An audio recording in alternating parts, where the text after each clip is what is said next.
Howdy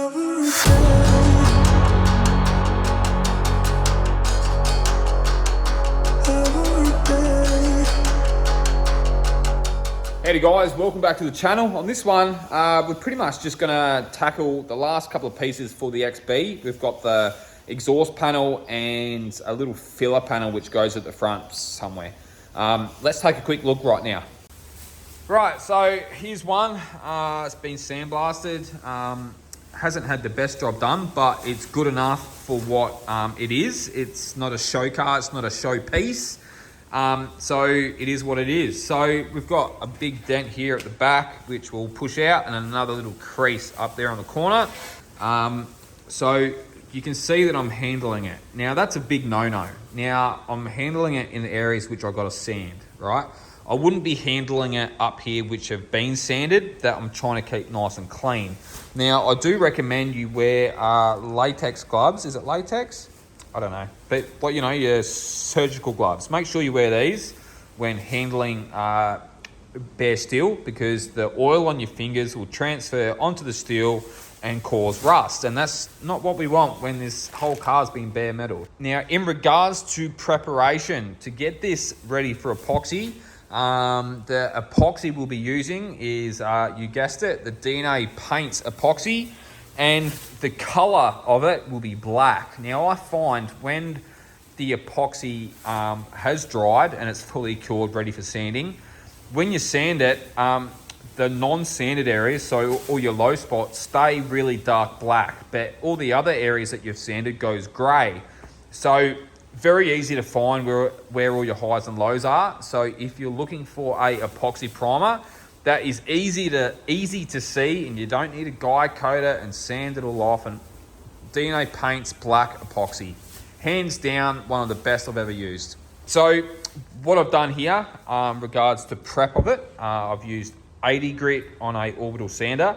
If you don't have an air compressor, you can go to Bunnings and get electric powered ones. They do pretty much the same job. But yeah, so I've just been mainly focusing on getting all the grey stuff out or off. And areas like this, you can see tiny bits of pitting. Focus. Oh, don't know what happened there. So yeah, lots of pitting and stuff like that on it. I just remembered this this iPhone 13 Pro Max actually has this lens on it. So when you get close to stuff, it actually refocuses and uses another camera lens. But yeah, you can get some pretty nice shots with this phone. I quite like it.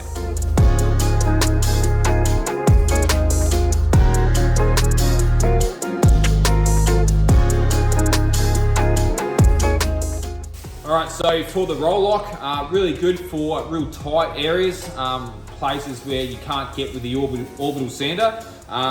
These Roloc Discs available from PTW. Links in the description. Phone number on the screen right now. If you've never used a Roloc before, highly recommend getting one. Your pads just go straight on.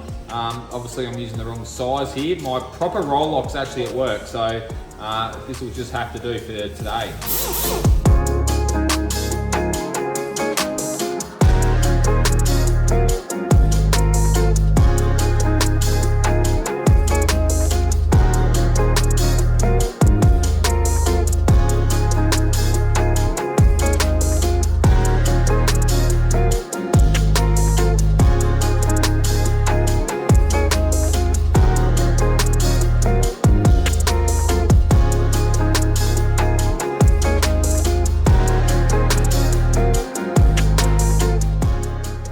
So just mixed up our epoxy primer, black, beautiful.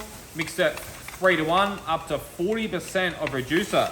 Now keep in mind, if you're adding 40% of reducer, it's not gonna have the amount of build that you're probably after with a epoxy primer.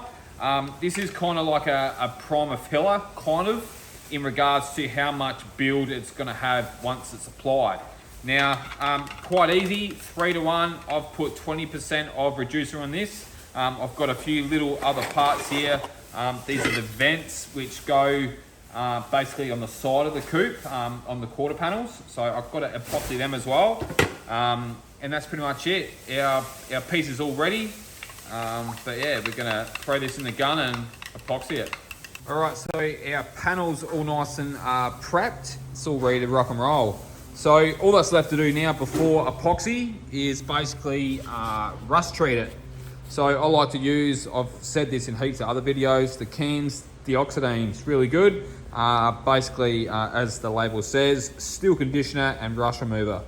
So the areas that you want to focus on for rust removing is, if you look down in here, you can see how it's got tiny little pits in the steel and it's got surface rust in them. So they're the areas that you really want to focus really hard when scuffing, and areas like this here when it focuses. So that's pretty much it. And then, yeah, pretty much just rust treat the whole thing using red Scotch-Brite. Here's a piece I prepared earlier. So yeah, just ordinary red Scotch-Brite. You can use grey, but for the surface rust on the panel, you'll find that it comes off a lot easier with the red. But yeah, so apart from that, do small areas at a time, and then wipe off with a wet rag, dry it with a dry one, and use an air blower to completely dry it. All right, so here it is. Usually I would put it in a cup, but I've actually run out. So what we're gonna do is get the lid off, and what we'll do is just pour some on the red Scotch-Brite and then apply it on here. So it probably will seep through the red Scotch-Brite and go all over the floor. So maybe just pour a little bit on there. You don't need to get carried away, but yeah, make sure you're wearing gloves. Make sure you get right in all those deep corners. Focus for all the bare metal and the rust spots, mainly the rust spots. Get right in there, push as hard as you can. Get in all those tight little spots, because that's where it matters. All right, so once you've scotched it all down, make sure you give it a wipe off with your wet one, and then dry it with a dry one.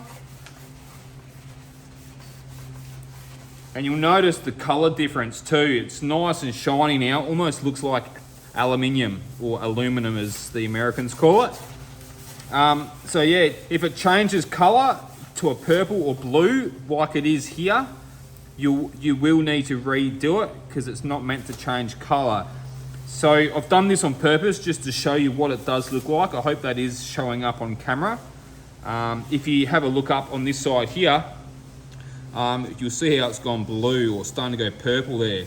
That's a good indication that you need to do that area again. I didn't actually do that area anyway, so but yeah, that's what you want to look for. So wipe it off, dry it, and then air blow it.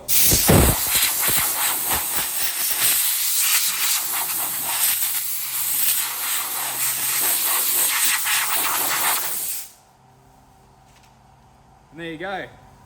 If that's what you're looking for. It's not blue now, it's all ready to rock and roll. Once your panels are all prepped up, just put 3 to 4 coats of epoxy primer over the top. So this piece has a few dents and stuff on either end, but over the majority of it, it's actually in pretty good nick. So a couple of little dents here and there, but at least this won't get a full skim, which is good. Well guys, that pretty much sums up this video. Pretty straightforward. Got those parts in epoxy. We'll let these sit for a few days, give them a block down with the big kid blocks with 120 grit, and then start doing the repairs like the other part. Apart from that, that's pretty much it on this video. You guys will take it easy, and I'll see you on the next one.